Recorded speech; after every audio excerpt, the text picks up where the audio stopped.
to another episode. Yes. I hope you guys have had a good week, good month. And yeah, how have you been? Or how's your day been? My day, oh my god, my day has been so bliss. The sun has been out. I opened the doors in the morning with the breeze coming in. I took my sewing machine downstairs and I just started sewing and altering some pieces. So it's been super chill and just, so refreshing. It's like been like the first sunny day proper sunny day that we've had in like ages. So I've just been enjoying it. Oh, that's really nice. Because you said in the last episode that you were like getting a sewing machine and that you've been planning to like make some things and experiment. And I think I've come home, seen you like alter some of your clothes. I'm the type of person that when I get I'm like a child, like when I get a new toy, I just wanna play with my new toy for like ages, and I kind of get hyper fixated on this new toy. So yeah, the sewing machine has been like the new thing of my life, and I'm now a designer. I'm now a fashionista. Can't wait to see some of your pieces. You've seen like the alterations that I've made and stuff like that, and I'm only a beginner, but I don't know. I think the more that I do it, the more that I practice, the better each item will be. So, yeah, maybe I can make it into like a little business. Mm-hmm. Who knows? I've always been thinking that, but then I've got a hustler mindset this year because the way that these like prices are, I need to do something. Don't blame you. How's your day? My day's been good. It's been a church day, so it was an early start. The clocks obviously changed. So I lost an hour of sleep. Because my body clock woke me up at the same time. For some reason, I've been waking up at 6:30 consistently for the last 3 weeks. It's because of the bright lights coming through the windows. I'm not mad at it because I always feel rested. Oh, I love it. And it just gives me like extra time. I have like a slow morning, have some time to get ready, and so I don't feel like I'm rushing around. I've been able to catch the bus instead of having to book an Uber last minute. It's crazy how much it makes a difference. Just having 100%. the bright light, it just makes people more happy, more ready to go, start their day. Yeah, I felt that like just honestly getting up at like 7:30 or 7. Just having a hop skip in my step. Yeah. And it was actually warm today as well, so I left the house in my big fur coat, and it got to the afternoon, I had to just carry it.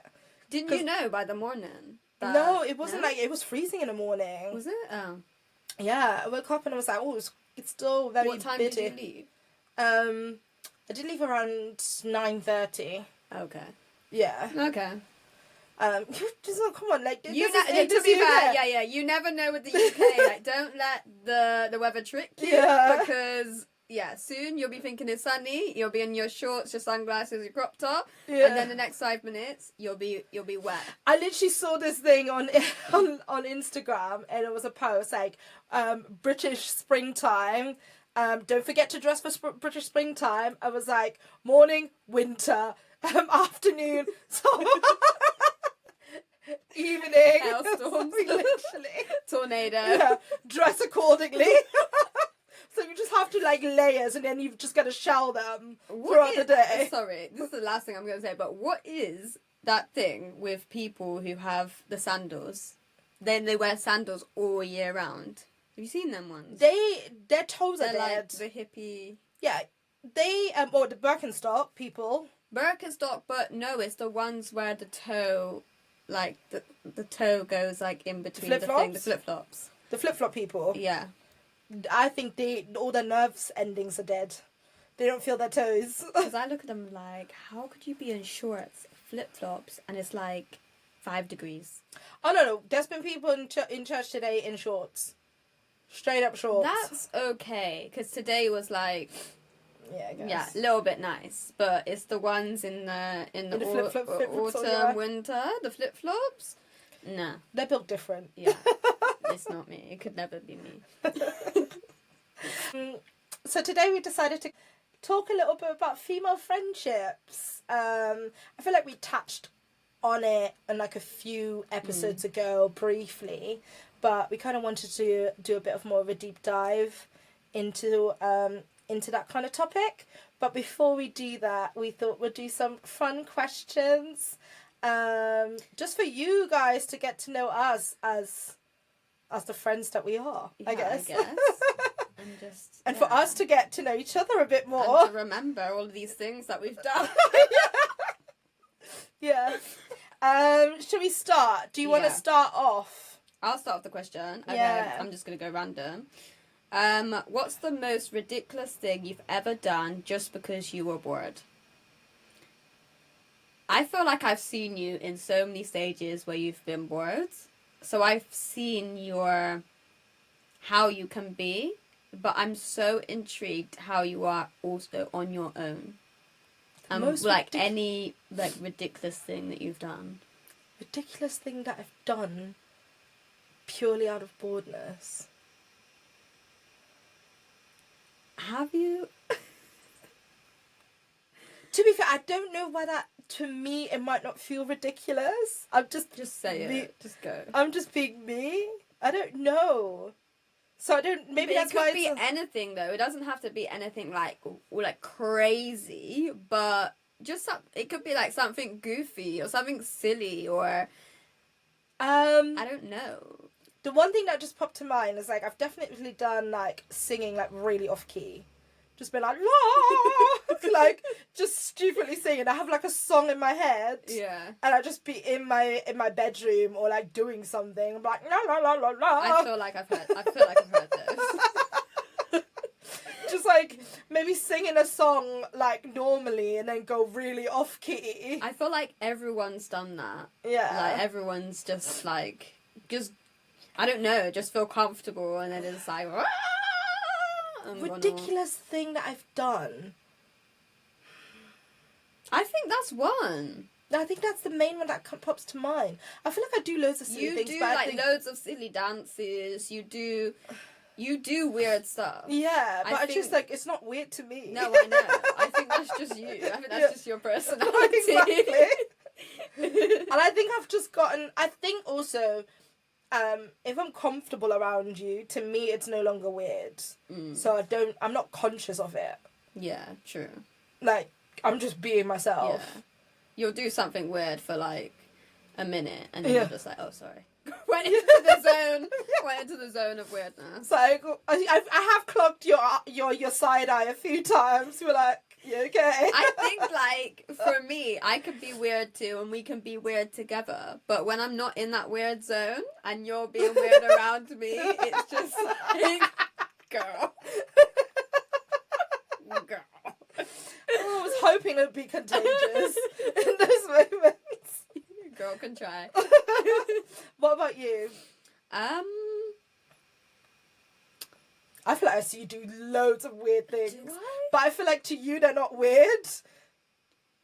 I don't know. I feel like I look at some of the things I'm like. I feel like I would say weird things. So like I don't know. I probably do weird actions or something like that. But I think some of the phrase. Sorry. I was trying to hold that in.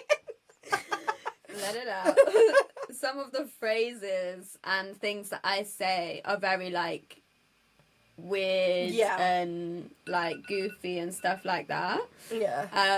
So I think it's like something like that. I can't remember one, but I think it's more my words than rather than like my actions and me doing like.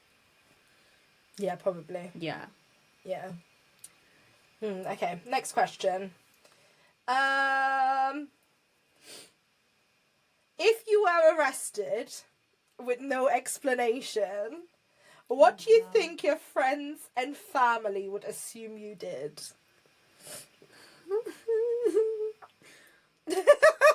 I don't know. I'm feel so like my curious. friends would think one thing and my family would think a different.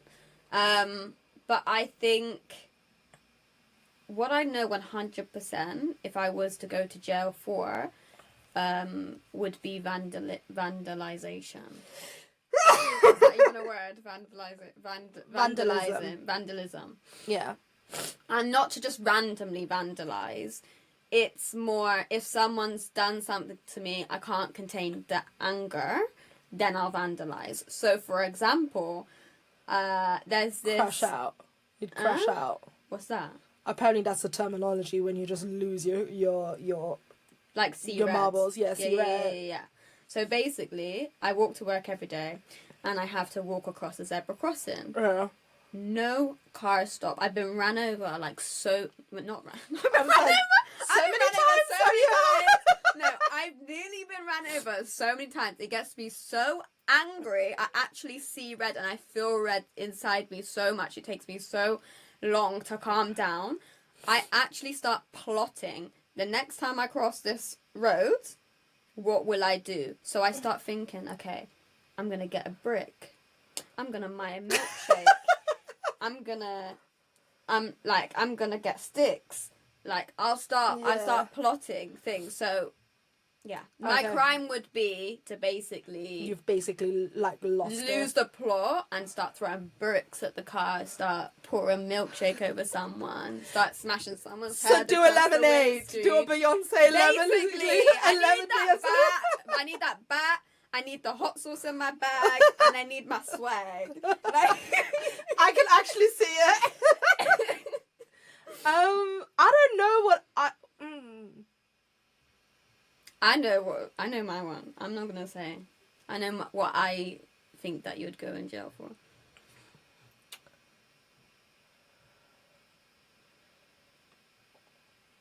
I don't know. Don't deep it. Just say it. I don't know. I probably for me cussing someone out. So similar, like seeing red. Is that a is that a crime though? To like shout at someone and cuss someone out. I don't think that's a crime. Oh, true. What would I randomly get arrested? But trying to overthrow the government. So you'll be like Guy Fawkes. Probably torch the place. That's a good one. That's a fair one. I think a lot of people would have your back for that one. Like, could get completely see red with the injustice and just go absolutely loose cannon. I mean, I don't know. I don't know. What would you say it'd be? I feel like I'm too sensible. Like, even though I say a lot of things, there's also that really sensible side of me I think, I'm like a lot hold back. I think you're someone with injustice. So I feel like, for example, you know, the fact that food prices are so high and stuff like that. I think, like, maybe just, like, getting so angry at the injustice that strawberries are £5, you'll just steal the food. Yeah, true. I just think, there's certain things, like, obviously it's connected with the government. Obviously, government make all of those decisions. And I think yours would be something to do with things being unfair. So you would just kind of overrule the rules. Yeah. And you would just do whatever you want. I'd probably do like a Robin Hood. Yeah, I think you'd do something like Robin Hood. Yeah. But like, no, let's screw it. Let's storm the Tesco. Storm the Tesco's. I'll just lead the march. The rebellion. So you're just like your own Black Panther. Yeah. So we're done with this. No, not taking this anymore. People are hungry. We're gonna go get the food. Yeah. Yeah, I can see something like that. I can see that.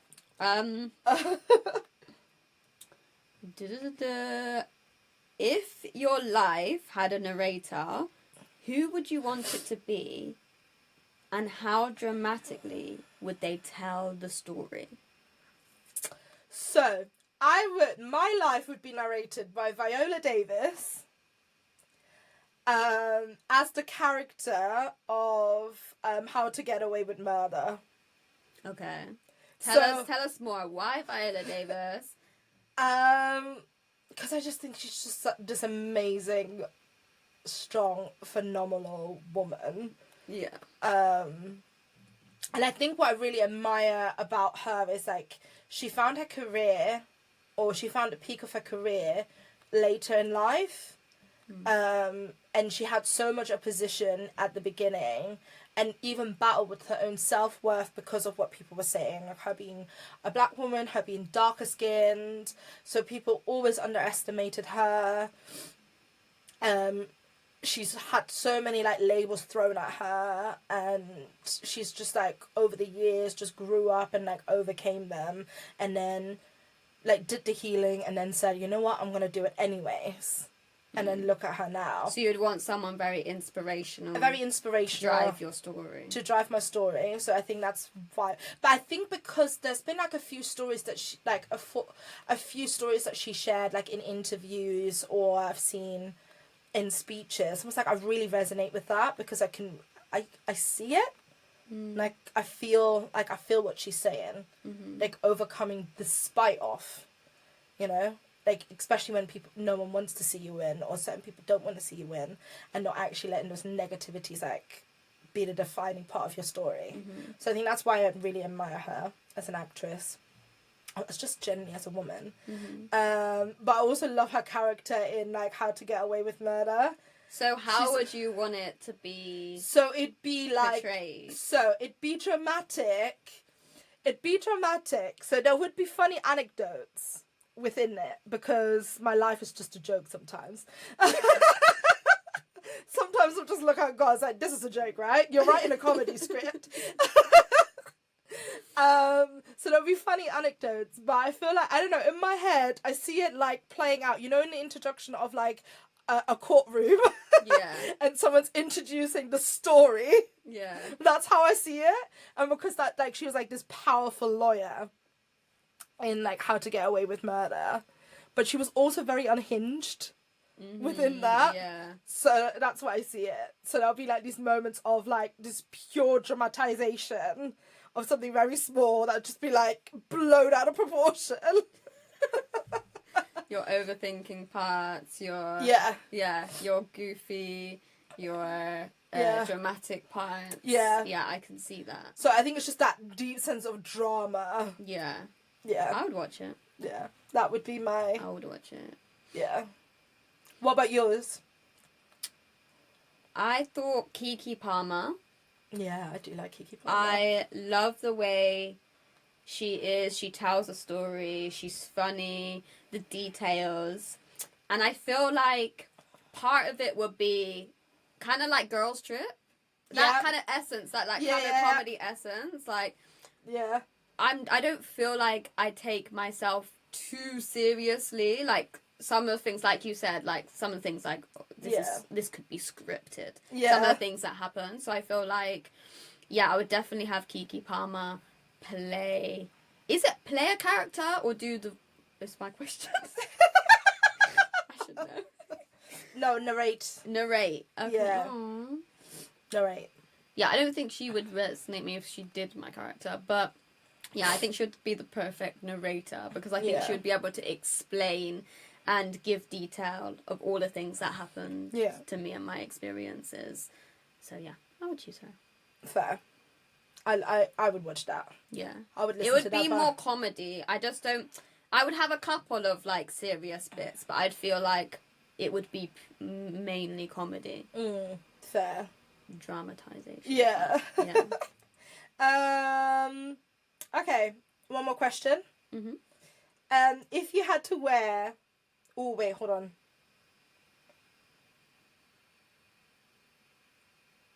Oh, there's two questions. Let me see which one. If you had to wear... Okay, if you had to wear a warning label, what would yours say? I know mine. I don't know. This face ain't what you think it is. So, like, I have quite a strong resting face. So, don't take that for what you see it as. And also, I think one of them would be actually a warning. Like, don't get on the wrong side. And then the other one will be like... What's the question again? If you had to wear a warning label, what would yours say? I know one for you. Tell me. What is it? Caution, spicy. What's that you mean? As in, like, fiery. Oh. Like, you can snap But back. that's what I meant by, like, don't get on the wrong side. Yeah, but I don't think sometimes it's necessarily the wrong side. Sometimes you snap back. You're like, okay. It depends. If someone's giving attitude, then yeah. I give back. Wait, let me think about that. Come on, let's be honest here. I'll take it. Yeah, okay. I'll take it. My warning label would be quite literal. Yeah. The way I injure myself. Yeah. So you're actually like a walking hazard. Yeah. So just be like hazard. Careful, fragile. Girl may trip. Girl may trip. I'm surprised you haven't broken any bones. No, exactly. That's how I know I have strong bones. Yeah. Because the way you the way I fall, the way I burnt my skin. Flown in the air at one point. Oh my god. Some of those embarrassing moments. There's parts of me that kind of wishes it was on camera, just for me to see what my friends see. Because it's tattooed in my brain. Yeah. Some of the things that you've done. And I don't think, because I'm so used to it, I think half the time, especially when I fall, I just get up like nothing happens. For me, it was the electric scooter. It was the foreshadowing.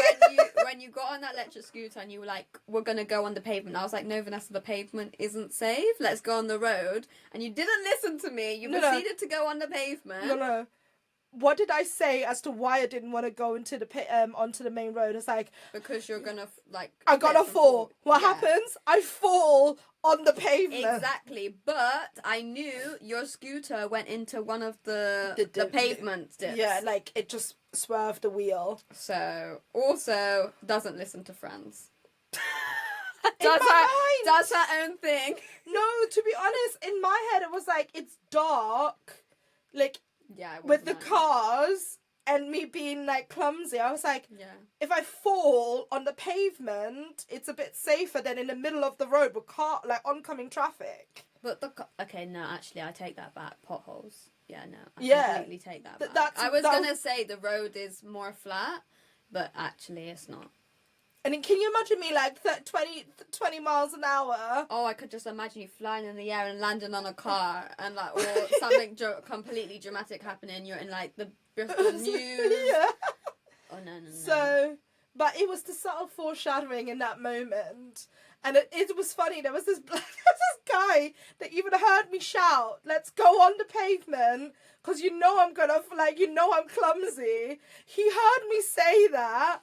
And then literally 2 seconds later, I was flat on my face. My bag flew over my head. I forgot about that. Your backpack. Yeah. I think it was the backpack, the force of the backpack that tipped you. No. It was the wheel spinning. So the scooter flew out forward. And I was holding on to it. Like I didn't let go in time. So I fell flat. I genuinely thought you hurt yourself really bad because the way the impact of you on the ground was so loud. I genuinely, and your face planted into the ground, and all I heard was a in the ground. I was like, okay, she's okay. Let me laugh now. I luckily have 2 airbags, so my face didn't plant the pavement. But to be fair, if I was flat chested, there would be crooked teeth. Yeah. Definitely. So yeah,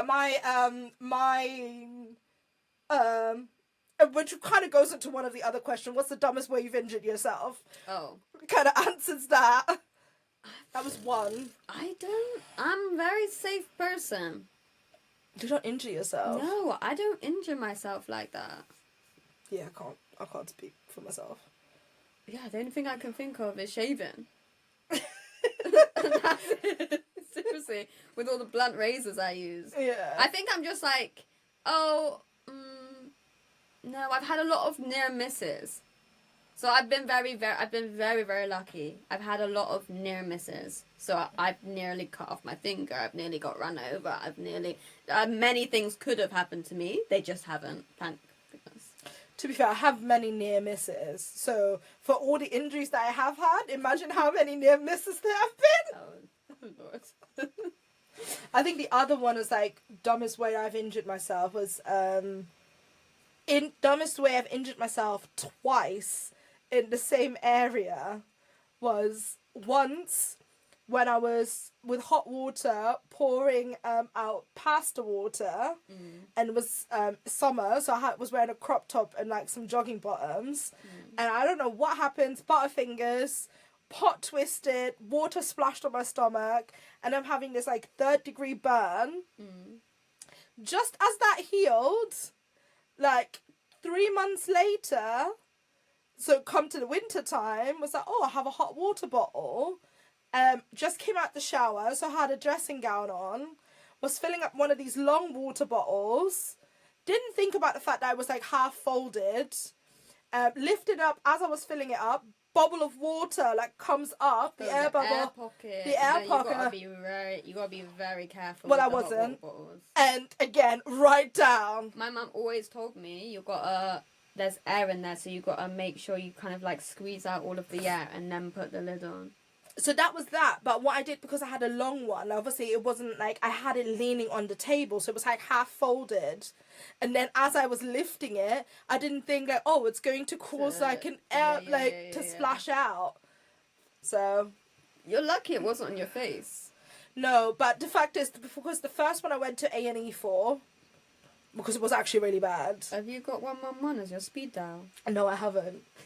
I think you should add But it. I have a pharmacy in my bedroom. Yeah, I saw that. The plasters, the ice pack, the bandages. I was like, bloody hell. That was the reason. Yeah. So the second time it happened, I didn't need to go to A&E because I had did it yourself. I had everything in the house. So so now I have a nice, lovely scar, and it looks like I've had like a war injury, and it's dumb. It's fine. It's memories, isn't it? No, memories of burning myself. Don't even have like a powerful story with it. It's just but you can look at it and it's a reminder. Never do that again. Yeah, true. Anyways, going off on a tangent. No, so we thought we were gonna talk about like friendships, and the reason the topic kind of came about was obviously I told you that I met up with one of my old school friends this week on Monday, and it was really nice just like kind of catching up, like after so many years. We've been trying to get a date in the diary. It's been ridiculous. It's so hard as adults. I know, it was ridiculous. So it used to be like, just go over your house, knock on the door, and be like, hey, you free? Yeah. And now it's like, gotta look at your schedule. Your calendar. Okay, let me see. Yeah. No, I'm working that day. No, I've got this plan. No, kids gotta be there if you've got friends with children. And also like I came across something actually from Little Mix, and it was like it was an interview that Jade did. So for those that don't know, like Little Mix was like a British pop band who broke up just after the pandemic. So I think 2021, 2022, they like they broke up as the trio, or was it they went on a break? So they went on a break. They had a tour. One of the band members left, and they finished the tour as a trio, and then they went on a break. But they've been on this break like consistently so far, and then the other members have become like solo artists and stuff. But specifically, it was around like an interview one of those members, ex Little Mix members, did. And she was just reflecting on her time with Little Mix, because one of the band members leaving, it did get a bit messy, even though at first we're like, there's no hard feelings, It came as a shock to the others. Wait, as in... when Jessie left, when Jessie made the decision to leave the band, the other girls like weren't expecting it. It blindsided them. Are you sure? Yeah, they said this. So this has been like kind of said. I generally thought that they knew that she would leave at some point, because there was a distance between the three of them and obviously her. and like the way she was like being and acting, like they weren't No. getting on. So I thought they knew that she would go. So interestingly, like it wasn't that they weren't getting on, because all the girls were really supportive. They understood the Jess who like faced so much bullying within her time in the band, and obviously for their perspective, like that was a friend, and they saw this constant barrage of negativity like tearing her down, and they almost felt helpless. So Jade was talking about this in this interview. It's more like a recent interview. And she was just talking about it when I kind of asked about it, and she was like, yeah, it was very sad. But what I found really interesting was like, despite how it got messy for a little bit with a couple of the members when they left, like the way she's reflected on it, like now, years down the line, she just wishes her so much like so much goodness. And well wishes, and I think they might have started to connect a little bit, but they're obviously not as close as they used to be. I think sometimes it does take time. I have seen some moments where some of the band members hear a name and they do the eye roll or say a little snide comment. So I don't think it's always been like, oh, I wish her well, and you know, there has been tension there, like obviously splitting up, and I think sometimes you need that space apart and that reflection and just that space to then, you know, maybe potentially not reconsider, but like, reach out or reflect on what happened and say something nice. Sometimes that time is important. But I think for me, like, what that whole situation kind of made me think about is just the complexities of female friendships. Yeah. Because I think the way that we approach friendships is so different to how guys almost approach friendships. There's so much more, like, emotion and depth in it sometimes. And it creates, like, all of these different layers because... like, we've had this conversation before where you've kind of said, like, there's some people that become really clingy friends, you know? They, like, my best friend is my friend for life and we do everything together. And some of it's I don't think there's anything wrong with that, necessarily. The thing that I have a problem with is when someone states that they're my best friend or a really close friend and I hardly know them. I've known them like a week, 2 weeks or whatever. Yeah. Oh yeah, you're my bestie. Da, da, da, da. I find that so cringe because I don't think they're aware of the levels and the kind of like things that you have to put in place for a relationship. Yeah. That's just a relationship in general, you know? And extreme, but I do cringe. I cringe when people have said that to me, and I generally do cringe when people have been too forward. I think it's nice to have that that kindness to say like, oh, I really like your personality. I would love to see, you know, us to be friends. But when people are so forward facing and like, oh yeah, we're besties. I then just revert back because I find it so cringy. Fair. What do you think about that? Have you had that a moment where people have been maybe too, I don't know what you would even call it.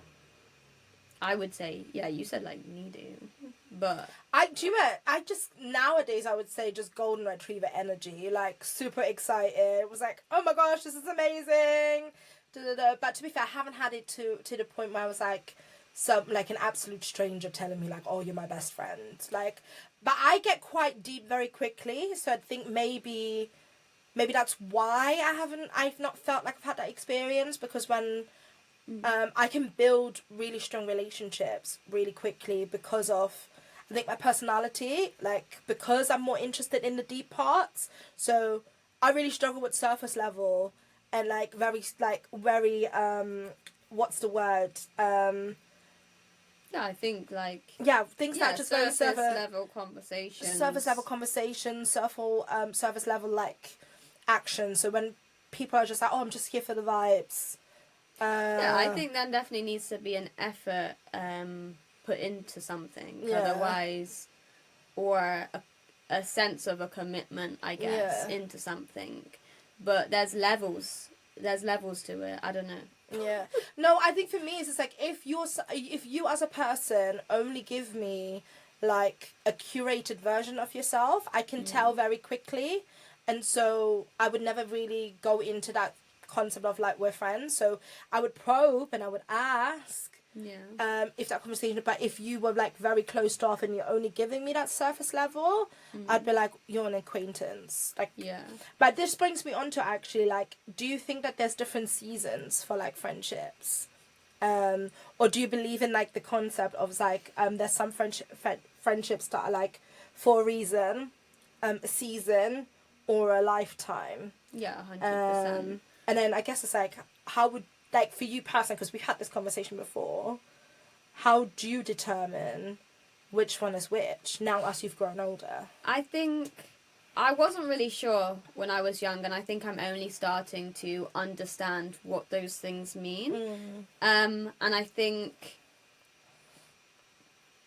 the we say it is in the leaves are someone that's just kind of there for a little bit and then can blow away, and the branches is there, but it's not deep rooted, and then the trunk is a deep rooted person that has been there for so long and is very strong in your life. And I think that's the way I kind of see it, in terms of, in a sense, how long you've known this person. Okay. I think I'm quite a sentimental person, so if I've known someone for quite a long time, I definitely feel a lot more attached to that person, I guess. Yeah. And I think what memories you've made with that person, how deep connected you are with that person, how much that person shows up for you and you show up for them. I think there's different levels in that, and I kind of see it, I guess, as a trunk. There's layers in the trunk. So I think there's different things that need to be put into that relationship for you to be a sturdy friend. Yeah. And then there's a branch where they're there. I think they're there. You have conversations, you have fun, you have a laugh, but they could turn into a trunk, but they just don't have those layers, enough layers yet. And then the leaf is like, yeah, I know you, would chat, blah, blah, blah, but you could blow away at any point, you know? And I think that's someone that's not, I mean, I wouldn't say someone that's not necessarily showing commitment. I don't think I have a lot of leaves in my life, because I just feel like if you're not, I don't see a sense of commitment, or we don't really chat that much, and you're like in and out, I would get frustrated with that. I think I'm quite a meaningful, sentimental person, so if I haven't known you for a very, very long time and you're in and out, I really, you're kind of blown away already. Yeah, that's how I see it. How do you see it? So similar to some sense, but I think the way, like if we're talking about the tree analogy, I think the leaves are the seasons. So those friends who are leaves could be like, oh, it's just for like a specific season in my life. Those relationships can be really meaningful, and I've definitely had that where I've met people and they were really, really meaningful for the season that they came into my life, but they didn't stick around, you know, because circumstances change. I may have grown, they may have grown, might have walked into different directions, etc. But so those, I would say, like, are seasons. But if they're so meaning for you, maybe I'm a black and white person, but if they're so meaning for you, how can you allow that to then just blow away? So, because I learn, sometimes I'm able to, like, over the years, I've learned to be able to identify what the reasons were for those friendships. Fair enough. So that's where the seasons and the reasons. So even though that friendship might have been for like a specific season, there might have been a very specific reason. And it could have been me being a friend to them for a specific reason as well. So it's not always necessarily what did I get out of it. I've definitely felt friendships now reflecting. At the time when I was younger, that would be really hurtful, and I'd be like, I don't understand. Like I put all because I think when I'm a friend, I'm a ride or die. Like I'm all in. And I think I'm quite a loyal person. Especially when you're vulnerable with me and you really share very specific parts of who you are with me. Like I care very deeply. And so for those type of friendships and stuff, I've definitely been in places where like I felt like I've given loads and I've never really had that in return. And then those people almost like, well, I helped them become better. But as soon as they were like, they were better, like they've kind of disappeared and like moved on. And back then I didn't know like the why I would be invested in those type of friendships so much, and everything. I think now... Do you feel like you like fixing people? Yes. So now I know. No, it's not even like liking fixing people. I think it's like for me the personal, like I guess the personal part of the healing for me was like feeling like I needed to be needed, and that's why I was placing my value. Felt like that's your use you could give to someone. So I was like basically fixating my value to how useful I could be to a person, and not really realizing that actually it's okay for someone just to like me for who I am. I don't have to be something specific to them. And did that teach you what it means to be a friend as well? Because a friend isn't a one-way thing. A friend is a back and forth. Sometimes someone will give you 60, you give them 40, but then it would be on the other hand. Yeah, I'm giving you 60, I'm giving you 40. It's a back and forth thing. It should never be one-sided. Yeah. You know. And I think for many years, like, I really struggled with that because I've always felt like, and I think that's kind of been the healing journey that I've been on, really, because for longest, I wouldn't be vulnerable, like, with my closest friends. I'd be like, you can tell me anything, I could take it, I can handle it. You could be in the deepest depression of your life and stuff. You could come and talk to me about it. I'd be there holding your hands, wiping your tears, building you back up. But if I was going through something, like, you wouldn't know about it. Because in my head, I was like, I can't share that with this person.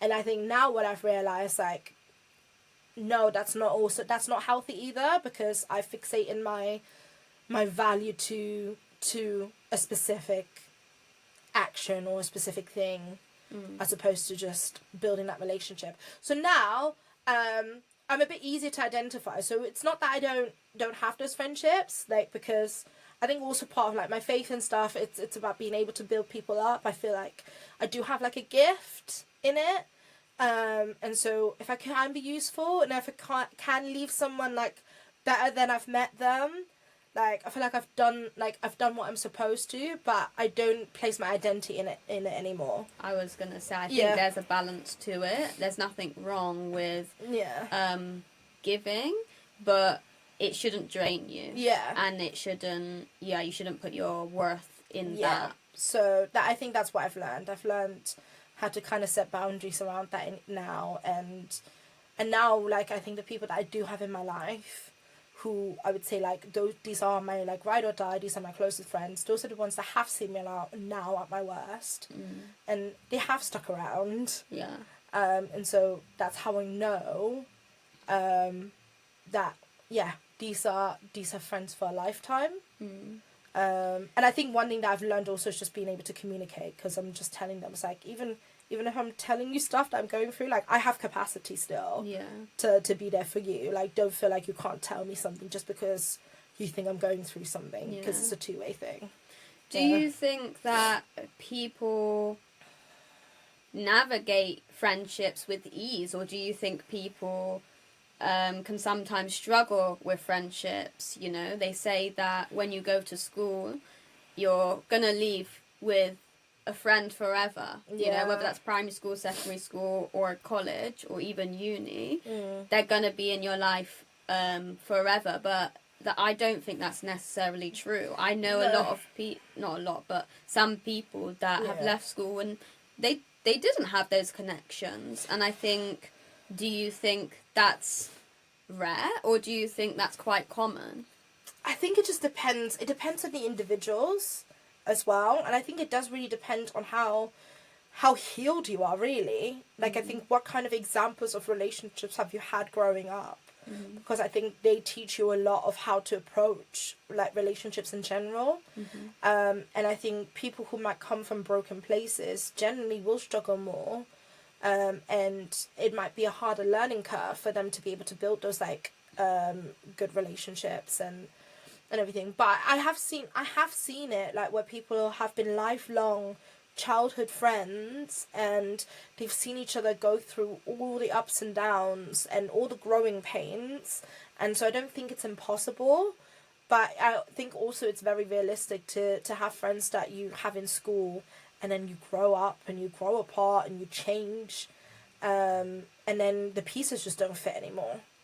Yeah, I think, I don't know, in my experience, I don't think I necessarily really thought about it. I never really thought, like, oh, these are going to be, these should be my bona fide friends, you know, in school, and really had that in my mind. Like, maybe some people are more individual, so they're happy to just kind of, like, go here, there, and different, like, in different spaces.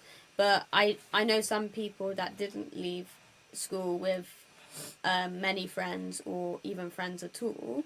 And then how do you navigate life as an adult making friends? Then if you outside of school, how do you make friends? Yeah, I think as an adult in itself, it becomes a bit more.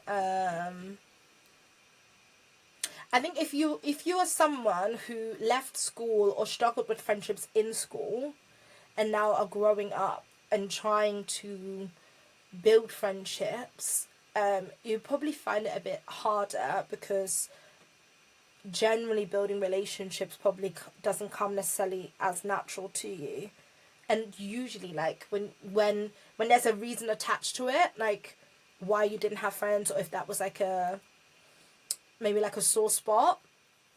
I think people, I don't know who I'm talking about here, but I think people do have friends in school. It's just more the outside of school. How do you carry that relationship on outside of school? Because when you're in school, you know you're going to be there. You know that person's going to be there. You know, you're kind of trapped in a building all day. So there is obviously people to hang out with. You're going to be friends with people. But when that finishes, that transition in your life finishes, I think people haven't been taught how to build and carry on relationships that don't have that point where you have to be there, you know.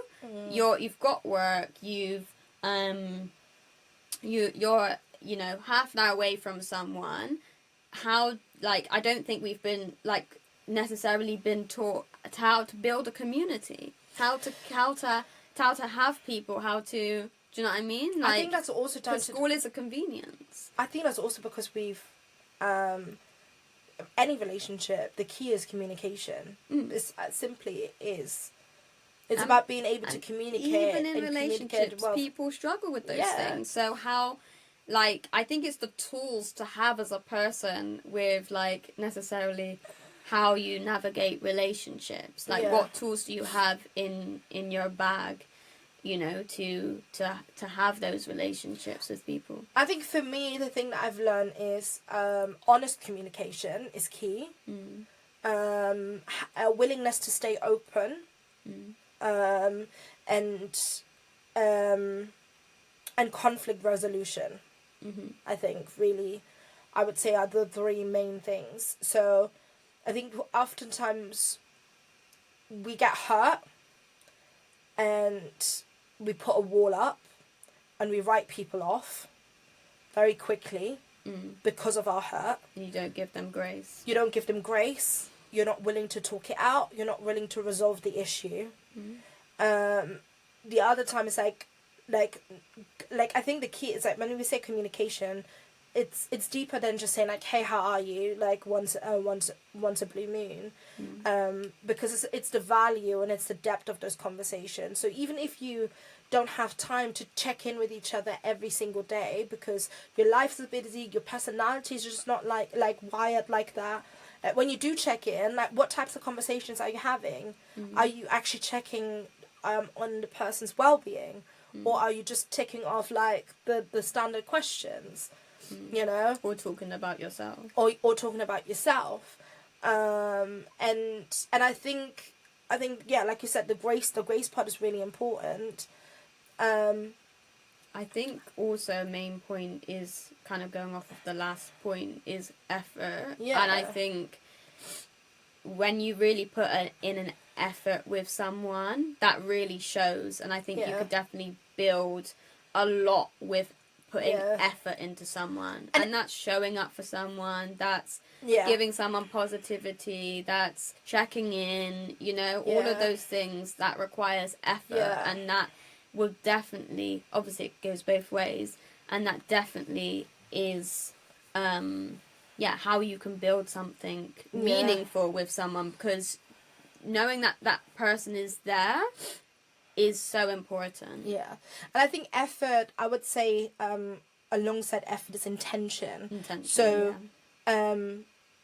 like when I say, the way I would see it, but in terms of effort, is really understanding the seasons that you guys are in, you know, because you might be in 2 different seasons. So if this is a long-time friendship, one person might be going through a really, really difficult season in their life, and you might be in a really, really good season in your life. And it's then actually understanding where you guys are at and being able to show up with intention. So that meaning, like, okay, so I'm in a really good season, my friend is a really bad season, so I'm just going to be more intentional about providing them the space to get support from me, as opposed to expecting loads of things from them. You know, like I think relationships, friendships is like, it's never going to be always 50-50. Like it's just not realistic to think like that, because we're human beings, things change, we grow, we go through things, stuff comes at us sideways, like there's things just that are just part of life that we're just not prepared on, and we also learn things differently. So especially if you have very different personalities, it's like the way you went through something might be completely different how the other person goes through, and they need to find their own process, and you can't be mad at them for their process in that. So that's where the grace comes in. But I think the key with all of that is like honest communication. So it's being able to speak honestly and vulnerably. So honesty, not for the sake of I'm trying to get something out of it, but more so honesty is like, how can I help you? And I think good relationships are built on having almost like a servant attitude. I'm here for you. You know, it's not a tit for tat. It's not a transaction. And I think in our society, because everything is so transactional, we kind of almost forget that. And I think that's why also as adults, we almost struggle with building those meaningful relationships, because we become so used to everything being transactional. Especially if you're going into the romantic like side of things nowadays, people like with the whole online dating, people have got checklists, and I was like, I need this person to be this, I need this person to give this, and then in that, like, there's no grace, there's no room for understanding, there's no room for learning, there's no room for like growing together. And so I think that's probably one of the main reasons of why navigating adult friendships can be so much more difficult, because we have so much more life experiences that kind of shaped us, whereas as kids, like, we don't really think about it that deeply. I was like, we're just being us, we're just figuring it all out, we're all at similar stages, we're still developing. Whereas as adults, like, you're almost like sometimes almost also rooted in your ways, and some people are less willing to divert from that and being open in that. Mm-hmm. So yeah. So I guess to end, I was gonna ask what kind of things for people that, because I always think it's obviously some people may have really old school friends, but for people to keep building relationships with people in your adult life, and yeah, keep building your community. So what kind of we should probably say two things each. Of how people can meet new people. Do you know there's what people can do to meet new people? Just put yourself out there. So find out what type of people you're looking for. I think first and foremost. Most times, if you have a certain interest, that's a good one. That kind of links to your personality. There's probably a million different spaces that you can tap into where you can find like-minded people. Just start there, and then just going out and meeting people. I think for me, obviously, I'm a church girl, so I'm meeting a lot of my adult friendships in that space. But I'm also someone that really values community, diverse community. So we've done this together. We've gone into community spaces, done community engagement things. Something creative. We've done the poetry nights. You've met someone that you've become really good friends with through that. Yeah. You know? So I would say just figure out what your interest is, and then find a space, a real life space in that. I think we need to go back to meeting in person. I think, on social media, I think there's quite a lot of meet-up groups now for friends. Yeah. I see a lot in London, but I think maybe I saw something in Bristol. But there's even that the Orc Social thing that we have in Bristol as well. That's really good. So, and you could literally go there on your own as well. They encourage people. You can come here on your own with a friend, with a boyfriend, whatever. So I think just go on social media, find those community groups that encourage to meet new people. There's a lot more starting to be organised now, which I think is so great. If you're someone that's interested in building female friendships, Bristol's got a really good Facebook group called Bristol Girls. There's thousands of girls on there. Girls just doing call outs and I'm looking for some people to meet. And I think just going out, okay, maybe you meet a couple of weirdos and you realise, actually these don't are not my say that, you're gonna put people no, but weirdos what do you mean by weirdos? People that you don't click. So but part of it's that's just not going a weirdo though. That's just someone that you just don't, that you haven't clicked, haven't vibed with. That's not a weirdo. But people call each other weirdos, don't they? Don't call me a weirdo. I'm not a weirdo. Or people that I don't know. I don't mean it in an extreme way. Yeah. I know. I mean it more lightheartedly. Not trying to be divisive. But it's but just put yourself out there. Try something new.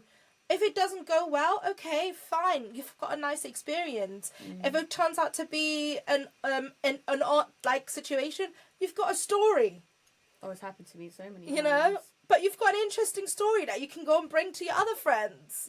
It's something for the memory bank. It's an experience. And maybe you learn something, though, that also you didn't know that you liked. Yeah. Maybe you go to, a roller skating event. Yeah. And you didn't know that you were into roller skating, and then you find a roller skating community. Yeah. Do you know what I mean?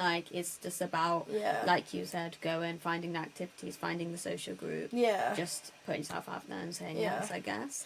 And just, don't be afraid to connect. I know there's so many people that get social anxiety, that are so worried about, saying the right things, or, worried about saying the wrong things. And I've definitely been there. I've definitely felt those fears.